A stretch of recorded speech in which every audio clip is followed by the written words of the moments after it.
എന്നോടാ ചോദിക്കുന്നത്, നീ ഇത്രക്കാരനാണെന്നോ? നീ ഭയങ്കര നന്മയും കുമ്മയൊക്കെ ഇറക്കുമല്ലോ വന്നിട്ട്. ഭയങ്കര വലിയ ഡയലോഗ് അവൻ ഭയങ്കര മിടുക്കനാണ്.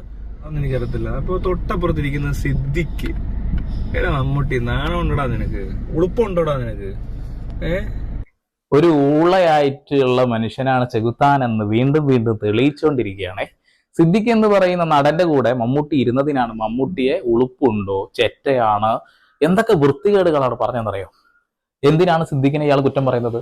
സിദ്ദിഖ് എന്ന് പറയുന്ന മനുഷ്യൻ ആദ്യമായിട്ട് മോഹൻലാലിനെ കുറ്റം പറഞ്ഞ ഇദ്ദേഹത്തിനെതിരെ കേസ് കൊടുക്കുന്നത്. അതിനുശേഷം ഹേമ കമ്മിറ്റി റിപ്പോർട്ട് വന്നപ്പോൾ സിദ്ദിഖിനെതിരെയായിട്ടുള്ള ഒരു പെൺകുട്ടി ഒരു കേസ് കൊടുത്തു, അവരെങ്ങനെ ദുരുപയോഗം ചെയ്തു എന്ന് പറഞ്ഞുകൊണ്ട്. അത് കഴിഞ്ഞതിന് ശേഷമാണ് ഒരു നടൻ മരിക്കുമ്പോൾ ഇദ്ദേഹം അവിടെ ചെല്ലുമ്പോൾ, നമ്മളെ സിദ്ദിഖ് ചെല്ലുമ്പോൾ മോഹൻലാൽ കൈ കൊടുക്കാതെ മാറിപ്പോകുന്നത്. അത് കഴിഞ്ഞ് ഇപ്പോ മമ്മൂട്ടിയുടെ കൂടെ ഇരുന്നപ്പോൾ മമ്മൂട്ടി കൂടെ ഇരുന്നു എന്നുള്ള ഒരൊറ്റ കാരണം കൊണ്ട് ചെകുത്താൻ എന്ന് പറയുന്ന ഒരു മണ